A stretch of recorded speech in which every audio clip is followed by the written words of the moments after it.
최근에 한국에서 생긴 신조어 중에 흑역사라는 말이 있습니다. 이 말은 자기의 과거에 잊고 싶거나 숨기고 싶은 수치스러운 사건을 의미하는 말입니다.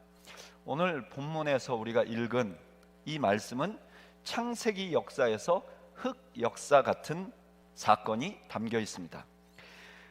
오늘 창세기 본문 읽은 말씀은 창세기 38장에 나오는데, 이 창세기 38장은요 38장의 내용은 개략적으로 이렇습니다. 유다가 있습니다. 야곱의 네 번째 아들 유다가 며느리와 관계를 해서 쌍둥이를 낳았는데, 그 쌍둥이가 유다의 계보를 잇게 되었다. 그런데 그 며느리와 어떻게 관계를 갖게 되었는가? 며느리가 창녀로 분장을 해서 시아버지를 유혹하고 그런 관계에서 아이를 낳았다. 사실 이런 내용은요 성경을 읽는 사람들에게 매우 당혹스러운 감정을 일으킵니다. 아니, 성경에 뭐 이렇게 이런 얘기가 있는가? 이건 19금 아니야? 읽는 사람들도 당혹스럽게 만들지만 이런 본문은 설교자에게도 매우 고통을 줍니다. 도대체 이 사건을 어떻게 이해해야 되는가? 혹은 이 사건이 우리에게 주는 메시지는 무엇인가? 이렇게 어려운 본문을 만났을 때 가장 좋은 방법은요, 본문을 이해하기 위해서 본문에 대한 전제, 본문에 대한 미리 자기가 생각하는 선입견을 버리고 본문 자체가 뭘 말하는지 차근차근 알아보는 것이 필요합니다.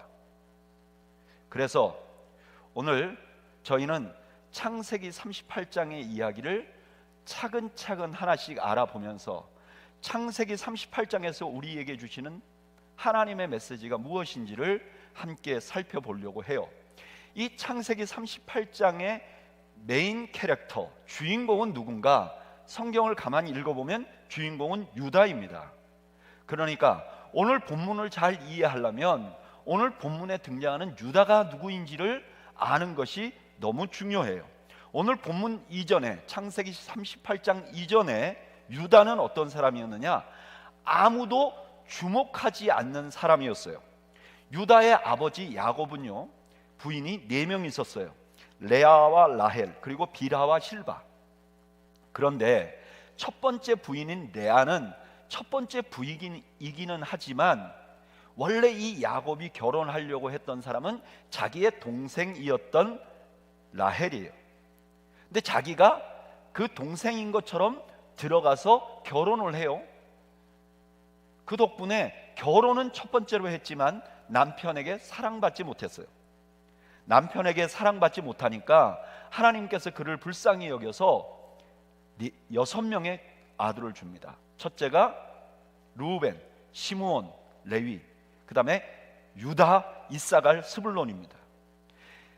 아버지의, 남편의 사랑을 받지 못하는 부인의 6 아들 중에 4번째라는 거예요.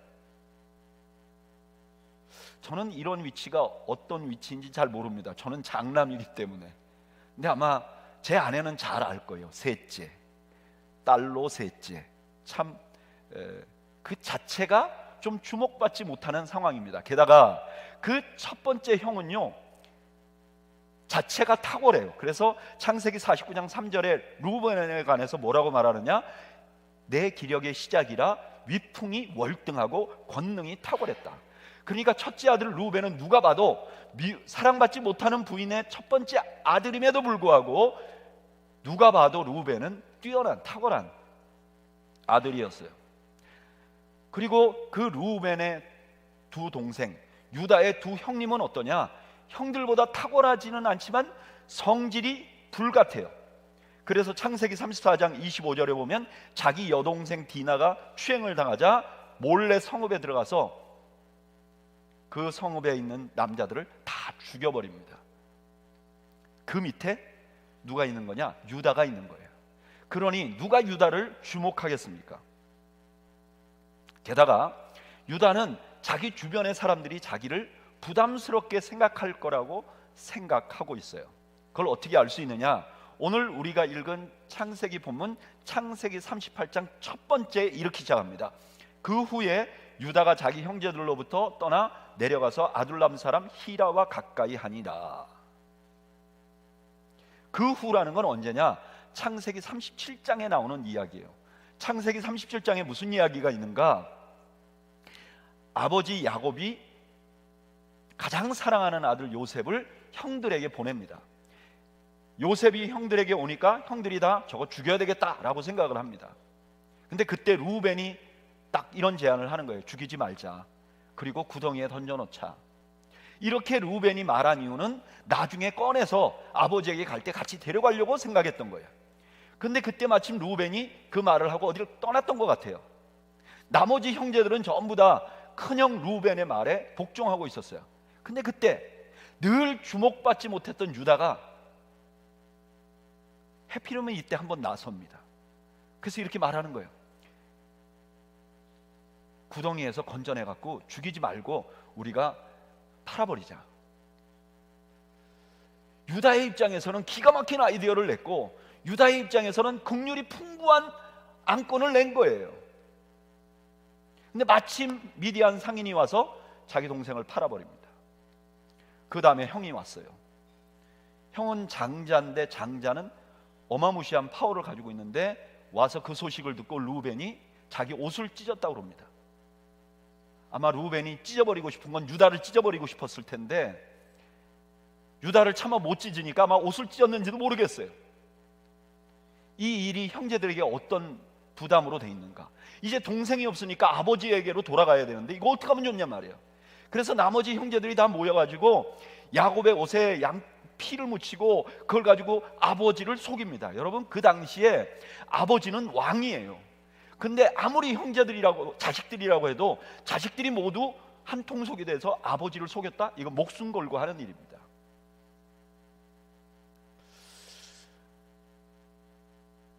주목받지 못했는데 단 한 번 나섰는데 이게 모든 형제들에게 부담을 주는, 피해를 주는 일이 됐어요. 아마 유다는 소심하기까지 했던 것 같아요. 그래서 오늘 본문에 보면 형제들을 떠납니다. 그리고 나서 유다는 자기를 포기해버린 것 같아요. 형제들을 떠난 유다는요, 아둘람 사람 히라와 친구가 됩니다. 이거 아둘람은 가나안 사람이에요. 유대인들은 유대인들만의 특별한 공동체를 가지고 있고 형제들과 친밀한 관계를 갖는데 이 사람은 그 형제들을 떠나서 가나안 사람과 친구가 돼요. 그 다음에 거기서 여자를 한 분 만납니다. 38장 2절, 유다가 거기서 가나안 사람 수아라 하는 자의 딸을 보고 그를 데리고 동침하니. 가나안 여자와 결혼을 했는데 정식 혼인을 올린 것도 아니고 동침했다 그래요. 이거는 야곱의 가문에서는 아주 큰 문제입니다. 아브라함과 이삭과 야곱이요, 가능하면 가나안 사람과 혼인하지 않으려고 했어요.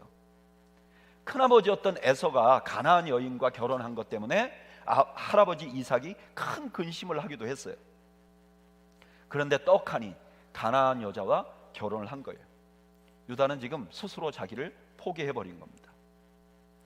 급기야 유다는 자기 스스로가 하나님의 축복을 누리는 그 우산 안에 들어있지 못한 자라는 판단을 하게 됩니다. 아니 목사님, 그건 너무 막 나가는 거 아닙니까? 그 다음 사건을 보면 이 유다가 아들을 셋 낳아요. 근데 첫 번째 아들을 결혼을 시켜야 되는데 다말이라는 여인과 결혼을 시킵니다. 아마 이 다말도 가나안 여인이었을 거예요. 그런데 큰아들이 악해서 죽어버립니다. 그러니까 유다는 당시 풍속대로 동생이었던 오난을 그 다말에게 줍니다. 이거는 당시에 보면 당연한 일이에요.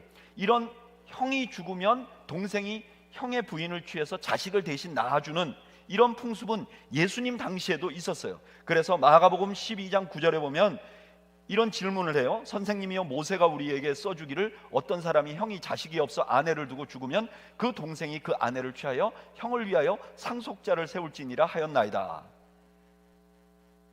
당연한 일이에요.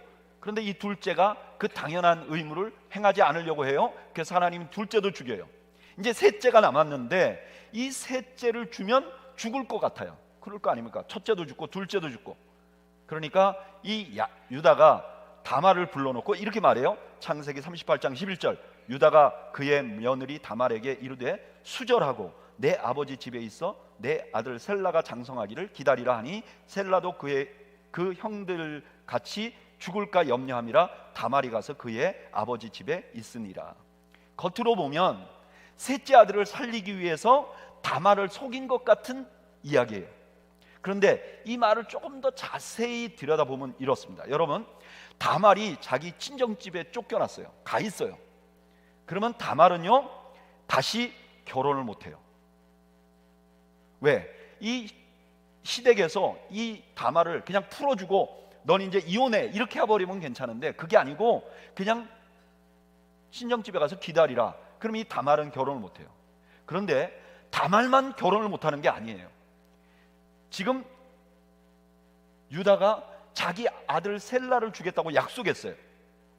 그러면 이 셀라도 결혼을 못 시켜요. 만약에 그렇게 약속해놓고 이 셀라를 다른 부족의 여인과 결혼시켜버리면요 이제 부족 간의 전쟁이 일어나는 거예요. 그러니까 지금 유다는 셀라를 살리기 위해서 자기의 대가 끊기는 것을 결단하는 거예요. 선택하는 거예요. 그리고 이건 그 다음에 현실이 됩니다. 창세기 38장 12절에 보면 얼마 후에 유다의 아내 수아의 딸이 죽은지라. 자기 부인도 죽어버려요. 유다는 더 이상 대를 이을 수 없게 된 거예요. 근데 여러분 이거는 유다에게는 엄청난 일입니다. 유다의 할아버지 증조 할아버지인 아브라함에게 하나님이 나타나셔서 축복하셨어요. 그 축복이 뭐냐? 창세기 12장 2절 내가 너로 큰 민족을 이루겠다. 그러니까 후손하고 연관이 있는 거예요. 그 핵심에는 후손이 있는 거예요. 근데 스스로 유다가 이제 나는 자손을 잇지 않겠다 이런 결정이 담겨 있는 거죠. 그러니까 유다가 이 다말을 자기 친정집에 보내놓고 기다리라고 하고 자기 아들 셀라를 주지 않겠다는 결심은 이런 마음이 담겨 있는 거예요.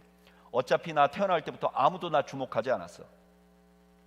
자식이 있던 말던 내가 하나님의 축복의 우산 안에 있다 할지라도 하나님이 날 기억도 안 할 거야. 나 같은 것 하나 여기서 빠진다고 누구도 관심이 없을 거야.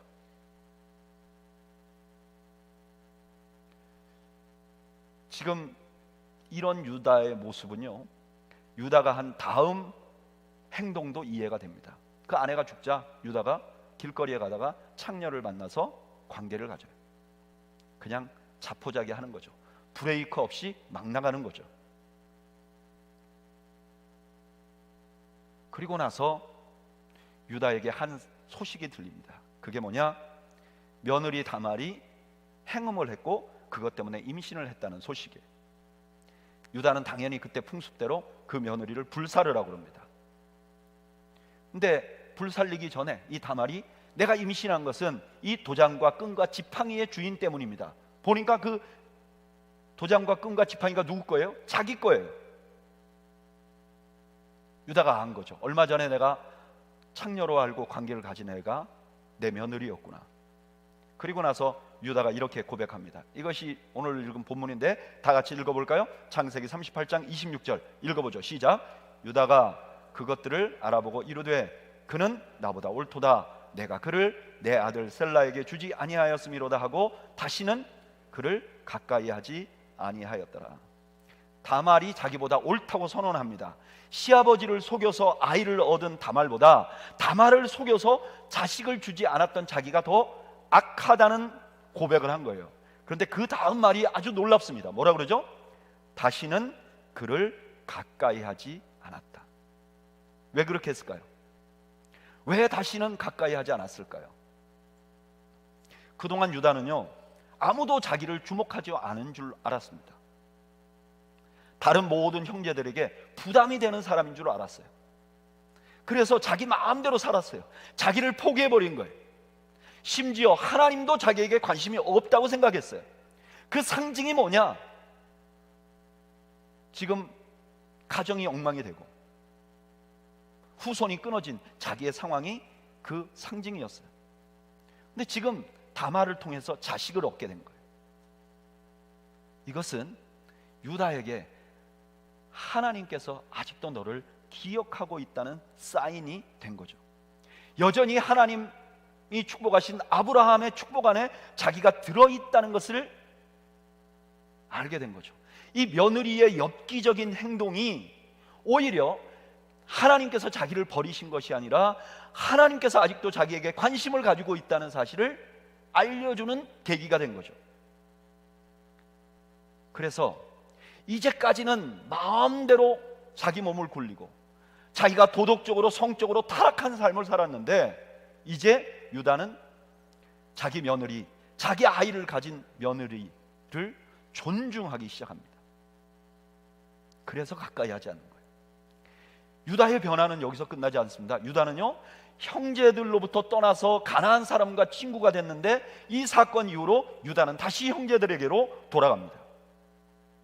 그리고 그 전에는 형제들에게 부담이 됐던 사람인데 이제는 자기 막내 동생이 애굽의 총리된, 자기들은 모르지만 그게 요셉이었죠. 애굽의 총리된 총리가 자기 막내 동생을 압제하려고 하니까 자기 아버지 야곱이 그들을 보내지 않습니다. 그래서 곡식이 없어 다 굶어 죽어 가요. 그때 유다가 나섭니다. 그리고 뭐라 그러느냐, 창세기 43장 8절 9절에 보면 이렇게 말해요.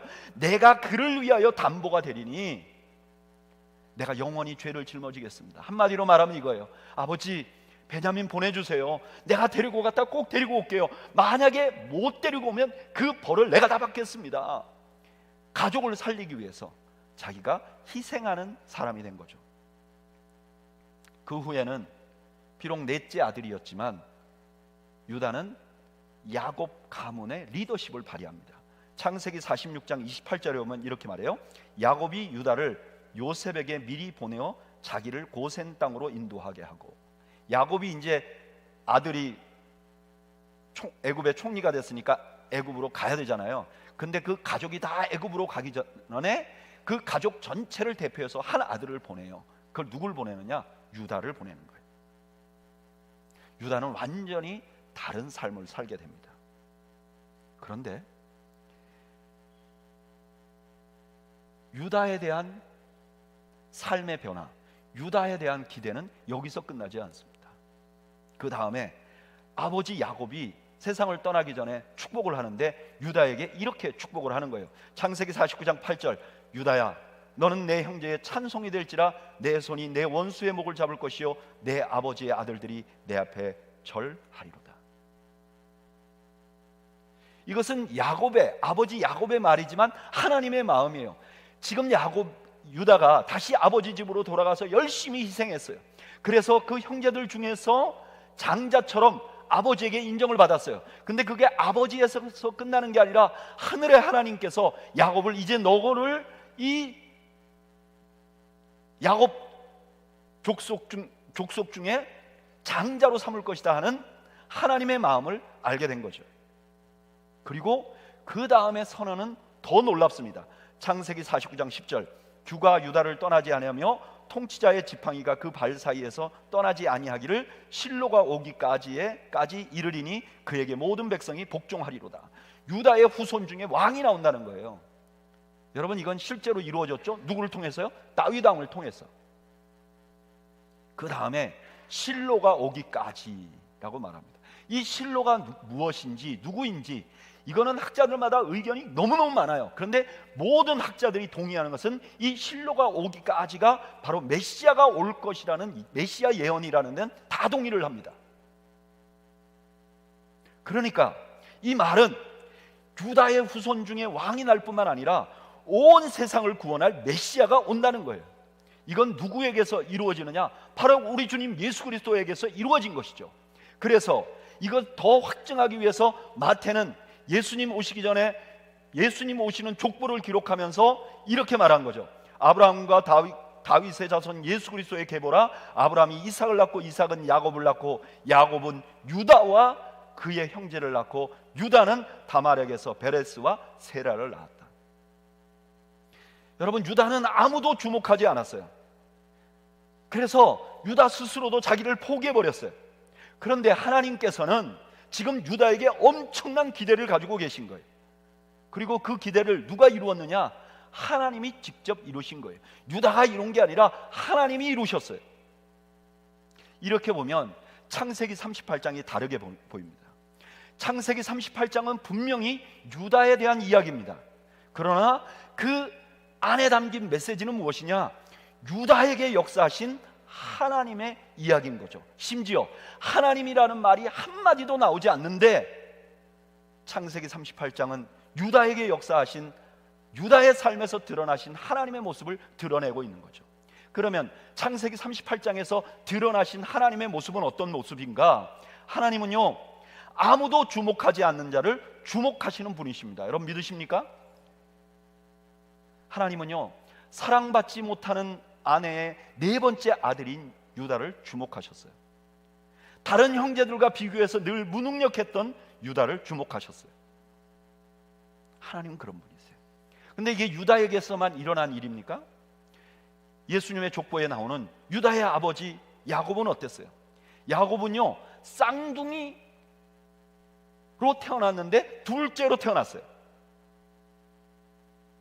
그런데 이 쌍둥이에서 둘째로 태어난 야곱은요, 그의 아버지도 사랑하지 않았어요. 그의 아버지는 형을 더 사랑했어요. 그런데 하나님은 에서가 아니라 야곱을 주목하셨어요. 그의 할아버지 아브라함은 어땠죠? 증조 할아버지 아브라함은 어땠죠?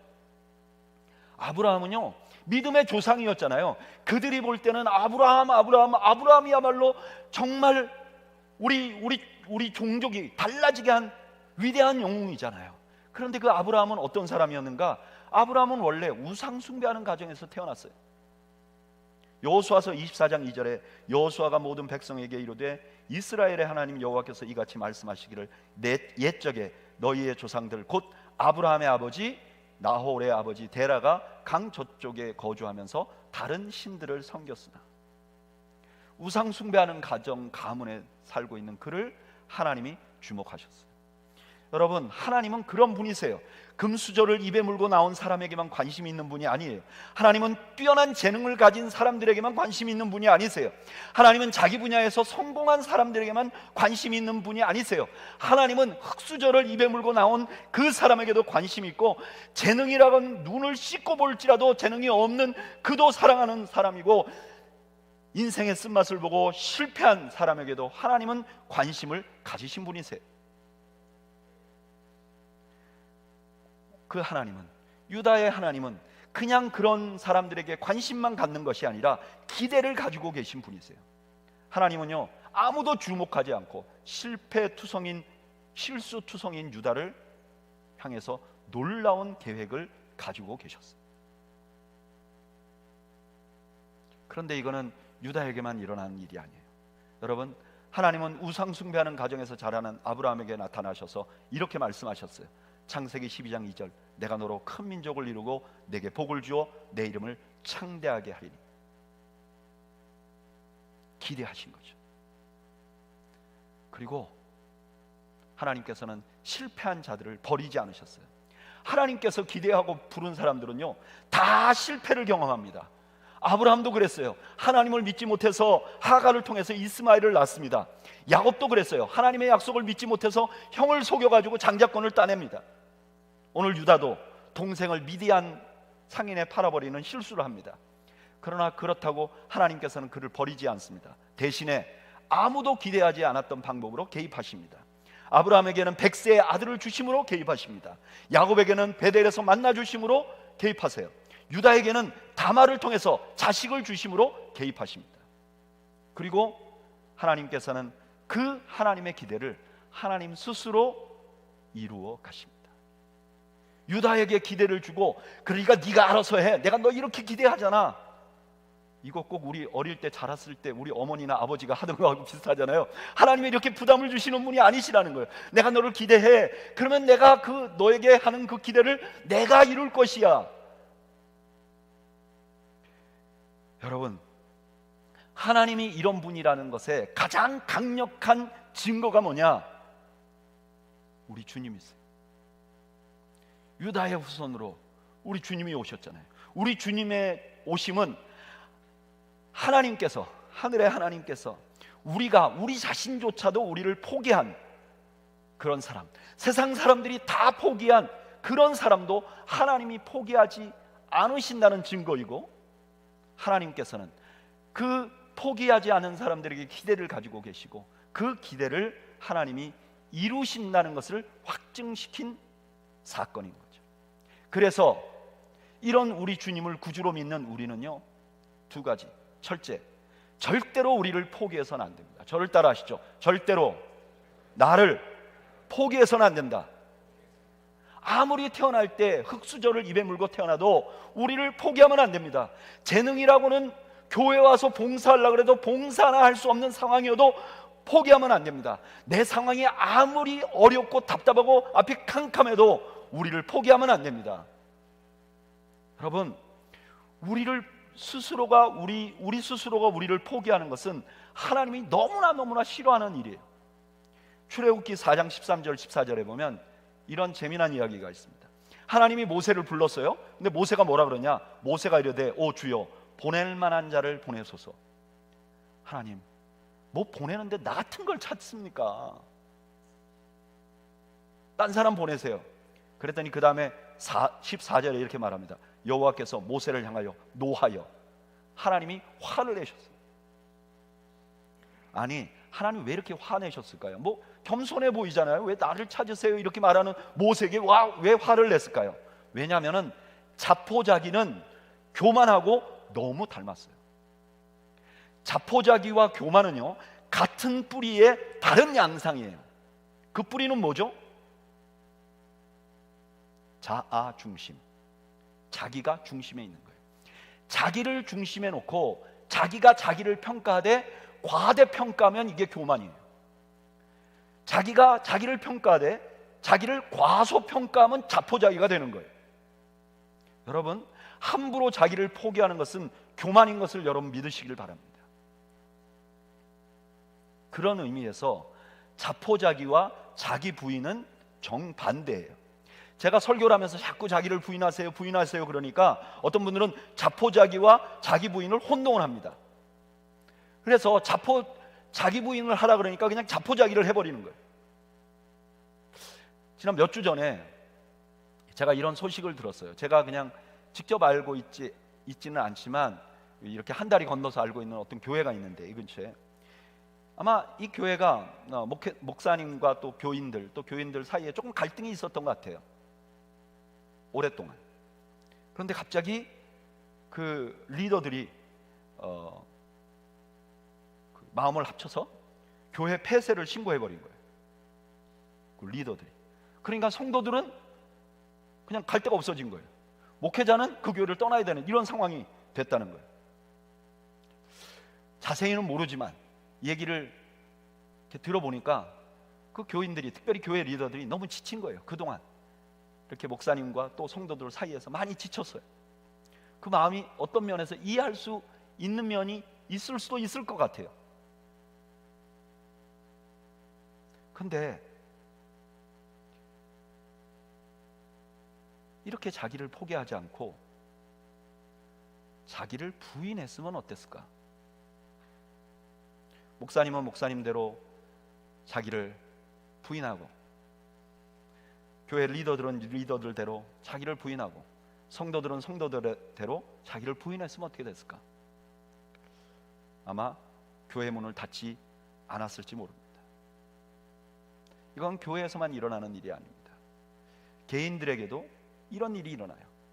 제가 한국에서 목회할 때 어떤 청년 하나가 교회 나오진 않고, 그 부모님들은 열심히 나오는 청년이었는데, 한국에 이렇게 시험을 봐서 일을 하는 특수직 공무원이 되려고 노력했던 형제인 거예요. 그래서 어렸을 때는 신앙생활을 잘했는데 이제 그 시험이, 이게 뭐 고시라 그러잖아요. 시험이 너무 힘드니까 그냥 교회도 안 나오고 계속 공부만 한 거예요. 근데 이상하게 시험을 볼 때마다 떨어져요. 그리고 시험을 볼 때마다 그 집사님 네 분은 저에게 와서 목사님 기도 좀 해달라고. 제가 기도해서 공부 잘할 것 같으면 제가 공부를 왜 못했겠습니까, 여러분? 부담되는 일이에요. 그래도 목사가 그런 부탁을 하니까 기도를 하잖아요. 그 붙었으면 좋은데 그럴 때마다 떨어져요, 계속. 그러니까 하나님께 시험 들어요. 그래서 이분들이 교회를 슬슬 안 나오기 시작하는 거예요. 또 아이도 막 스트레스를 많이 받았어요. 그래서 마음에 병이 들어버렸어요. 대인기피증 같은 생각이 들어요. 그래서 집에서 안 나와요. 자기를 포기해버린 거죠, 아이가.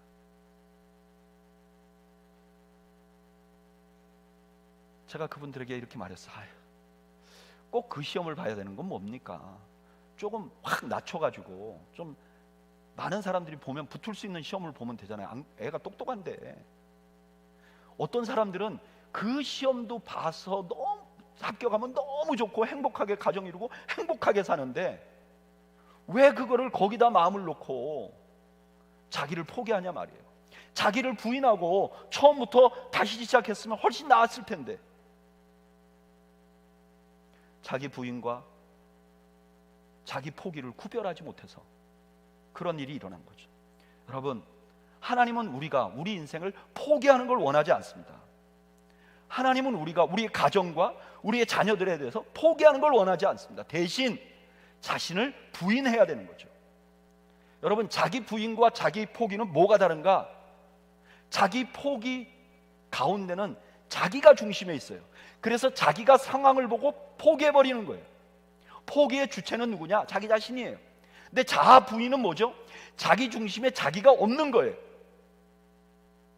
자기가 자기를 평가하지 않는 거예요.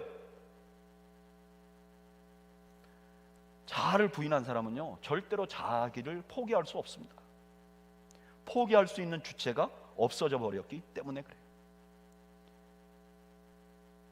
우리가 믿고 있는 주님은 누구십니까? 하나님이 우리에게 관심을 가지고 계시고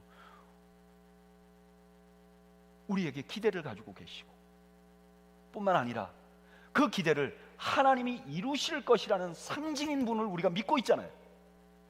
그러니까 우리는 우리가 스스로 우리의 인생과 우리가 스스로 나를 평가하는 것을 중단해야 됩니다. 그리고 어떤 실패 속에서도 영적으로 자기를 놓아버리면 안 됩니다. 제가 보니까요, 인생을 살면서 실패하잖아요.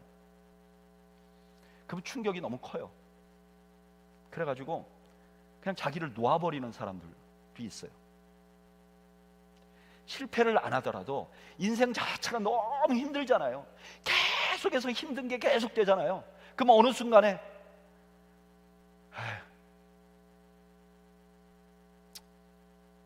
이렇게 하고 놔버리는 거예요. 그래서 어떤 분들은 그냥 하나님을 떠나버리는 분들도 있어요. 어떤 분들은요, 자기를 방탕한데 놓아버리는 분들도 있어요.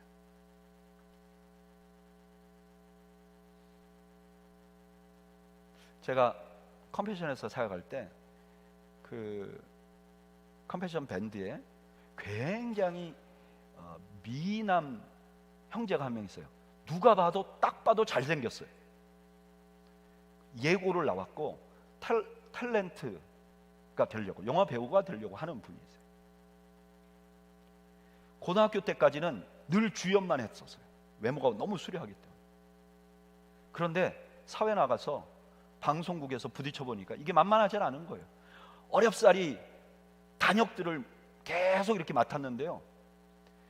그래서 단역이 하나 맡을 때마다 많은 사람들이 기대를 했어요. 너 잘 될 거야. 그런데 그냥 단역으로 끝나버리고 말아요. 그래도 마음이 워낙 착한 형제여서 컴패션에서 가난한 아이들을 돕는데 열심히 봉사했어요. 그런데요, 이 실패가 계속되니까 어느 순간부터 여자친구가 자꾸 바뀌는 거예요. 뭐 여자친구가 바뀔 수 있죠. 근데 주변에 있는 그 동료들이 목사님, 쟤 요즘 막 나가요, 이렇게 말하는 거예요. 술을 즐기게 되고 자기 자신을 컨트롤하지 않게 되고 그 멤버들의 염려거리가 되어가는 것을 보았어요. 여러분, 이것은 정말 하나님을 몰라서 그래요. 하나님은요, 우리가 아무리 큰 실수와 실패를 해도 하나님은 우리를 잊어버리시는 분이 아니십니다. 이사야 49장 14절 15절에 이렇게 말해요. 오직 시온이 이르기를 여호와께서 나를 버리시며 주께서 나를 잊으셨다 하였거니와. 그 다음 다 같이 읽어볼까요? 시작.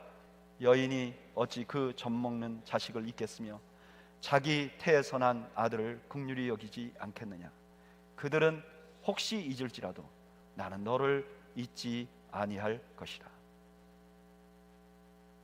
여러분, 실패한다는 것은 타락해도 된다는 것이 아님을 기억하시기 바랍니다. 절대로 여러분 자신을 죄에 방치하지 마시기 바랍니다. 반대로 실패는 하나님이 개입하시기 가장 좋은 기회라는 것을 잊지 마시기 바랍니다. 어떤 상황에서도 우리를 방탕에 놓아버리지 아니하시면 하나님께서 우리의 인생에 찾아오셔서 개입하실 줄로 믿습니다. 대신에 우리를 놓아버리는 대신에 우리가 해야 할 중요한 일은 하나님을 신뢰하는 것입니다. 여러분, 하나님은요, 우리가 어떤 상황에서도 우리에 대한 기대를 가지고 계십니다. 하나님이 기대를 갖고 계시지 않는 존재는 이 세상에 없어요. 잠언 16장 4절에 이렇게 말합니다. 여호와께서 온갖 것을 그 쓰임에 적당하게 지으셨다. 하나님이 지으신 것은 모두가 다 그 쓸모가 있어서 지었다는 거예요. 여러분, 오늘 예배 나오신 여러분들 중에 쓸모 없이 만들어진 사람은 한 명도 없습니다. 하나님이 여러분들을 거저 지어놓고 거저 방치한 분은 한 명도 없습니다.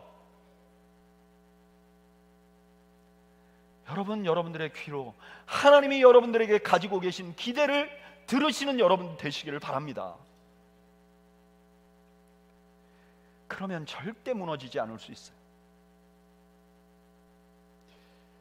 설교 시간에 저의 가정 얘기를 자꾸 해서 너무 죄송한데, 더군다나 돌아가신 우리 아버지를 자꾸 소환하고, 좋은 일도 아닌데 그래서 너무 죄송한데, 저희 아버님이 사업 실패하시고 한 6년 7년을 술을 너무 많이 드셨어요. 놓아버린 거죠. 겉으로 보면 그 나이에 아주 준수한 분이세요. 대학도 졸업하시고 인물도 수려하시고, 저는 우리 아버지의 반도 안 됩니다. 제 자식도 저의 반도 안 되지만,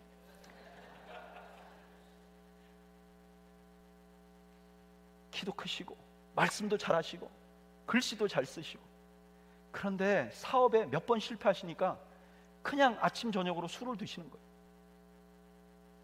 근데 어느 날 우리 아버지가 우리 어머니에게 끌려 교회를 가셨어요. 그리고 교회를 계속 다니기 시작하셨어요. 예전에 청년 때 가졌던 신앙을 조금씩 회복하시는 거예요. 어느 날 금요 철야 기도회를 갔다가 우리 아버지가 성경책에다가 성경 구절을 하나 적어왔어요. 그 성경 구절이 뭐냐? 일어나라 빛을 발하라 이는 내 빛이 이르렀고 여호와의 영광이 내 위에 임하였습니다. 아버지는 그걸 성경책 앞에다 써놓고 가지고 계셨어요.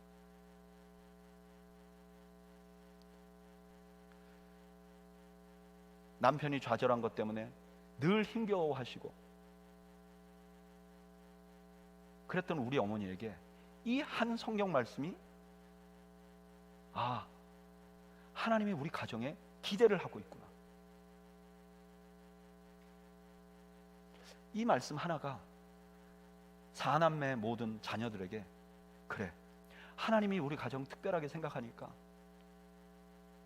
우리가 나쁜 길로 가면 안 되겠다. 4명 중에 누구도 자기를 포기하지 않았고 누구도 타락의 길로 가지 않았어요. 여러분, 저는 여러분들이 개인적으로 하나님께서 여러분들에게 기대하시는 것을 발견하는 은혜가 있기를 바랍니다. 여러분, 하나님은 여러분들을 이 자리에 왜 세워놓으셨을까요? 왜 지금 이 시간을 살게 하셨을까요? 아무 의미 없이 살게 하신 분은 없습니다. 하나님이 여러분들에게 기대를 가지고 계십니다. 저는 여러분들이 그것을 발견하기를 바라요. 그러면 인생이 완전히 달라집니다. 어떤 일에도 나를 놓아버릴 수가 없게 돼요. 어려워지면 어려워질수록 하나님께 더욱 기대하게 됩니다. 왜냐? 하나님께서는 그렇게 우리에게 기대만 주는 분이 아니라 결국 하나님께서는 만들어 주시는 분이기 때문에 그래요. 빌립보서 1장 6절 다 같이 한번 읽어볼까요? 시작. 너희 안에서 착한 일을 시작하신 이가 그리스도 예수의 날까지 이루실 줄을 우리는 확신하노라.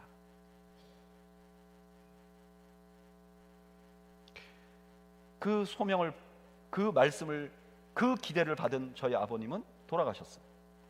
근데 그 아버지 밑에 4남매 중에 한 사람이 목사가 됐어요. 저는 그냥 제가 콜링을 받아서 목사 된 줄 알았어요. 근데 저희 두 동생은 우리 중에 누군가가 하나님의 부름에 헌신해야 되는데 형이 대표로 헌신해주고 오빠가 대표로 헌신해줘서 우리가 지금 하나님의 은혜를 누리고 있다고 믿고 있어요. 여러분들은 믿거나 말거나 우리 가족은 그렇게 믿고 있더라고요.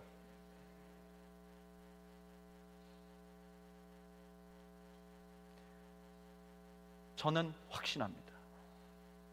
하나님은 우리에게 기대를 주시고 그 기대를 하나님 스스로 이루어 가시는 분이십니다. 그 증거가 우리 주님 예수 그리스도이십니다. 그래서 우리는 현재 나의 삶으로 나를 포기할 수 없고 내 기대와 소망을 멈출 수가 없는 것입니다. 저는 오늘 예배 나오신 여러분들이 여러분들에 대한 하나님의 기대를 잊지 않으시고 오히려 우리에게 기대하시는 그 하나님을 기대하는 믿음을 갖는 여러분들 되시기를 주님의 이름으로 축원합니다. 바로 이 마음을 찬양으로 만든 노래가 있어요. 제목이 기대예요. 주 안에 우린 하나. 그런데 이 기대의 맨 끝에 이렇게 되어 있어요. 주님 우리를 통해 계획하신 일, 부족한 입술로 찬양하게 하신 일, 주님 우리를 통해 계획하신 일, 너를 통해 하실 일을 기대해. 주님이 하실 일을 기대하는 거죠. 주님이 그를 통해 하실 일을 기대하는 거죠. 주님이 나를 통해 하실 일을 기대하는 것이죠. 우리 시간에 주님 나에게 무엇을 기대하십니까? 내가 그것에 순종하고 그 주님의 기대, 나를 만들어 가실 주님을 기대하면서 내 남은 인생 살겠습니다. 소원하는 마음으로 이 찬양을 함께 드리겠습니다. 주 안에 우린 하나, 모습은 달라도 예수님 한 분만 바라네. 사랑과 선행으로 서로를 격려해 따스함으로 보듬어가리. 주님 우리 안에 함께 하시니 형제자매의 기쁨과 슬픔 느끼네. 내 안에 있는 주님 모습 보네. 그분 기뻐하시네.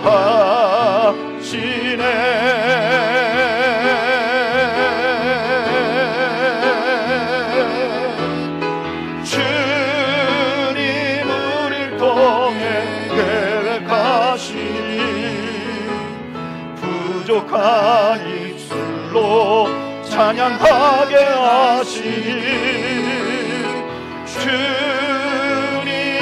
우리를 통해 계획하시니 너를 통해 하실 일 주님 우리를 통해 계획하시니 주님 우리를 통해 계획하시니 부족한 입술로 찬양하게 하시니 주님 우리를 통해 계획하시니 너를 통해 하실 일 기대해. 우리 시간 시간에 함께 잠시 기도하기를 원합니다.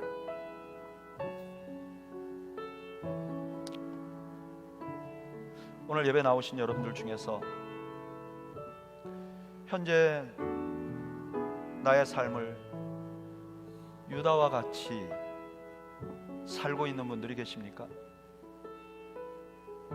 어려서는 믿음 안에 자라고 그래도 믿음대로 살려고 했는데 여러 가지 상황이나 내가 살고 있는 오늘이 너무 답답해서 그냥 놓아버린 분이 계십니까? 저는 여러분들이 오늘 하나님, 나를 통해서 하나님이 기대하신 것을 알고 싶습니다. 나를 만들어 가실 하나님을 기대합니다라고 고백하는 시간을 갖기를 원합니다. 또한 여러분 이 시간에 잠시라도 우리 더웨이 교회를 위해서 기도해 주십시오. 하나님, 우리는 하나님께서 더웨이 교회에 기대하고 있는 것이 있는 줄 압니다. 그리고 그 기대를 하나님이 만들어 주실 것으로 우리는 기대합니다. 이 기대를 가지고 우리 더웨이 교회가 하나님께 영광을 돌리는 교회가 되게 해 주옵소서. 우리 자신과 교회를 위해서 잠시 하나님 앞에 기도하겠습니다. 우리 함께 기도하겠습니다.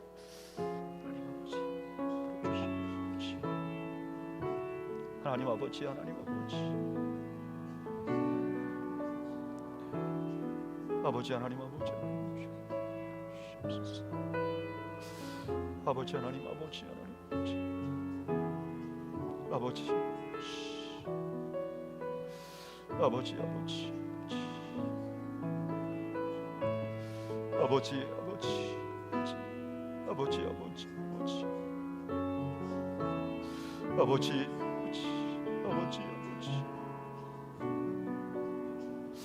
아버지, 아버지, 아버지, 아버지, 아버지, 아버지,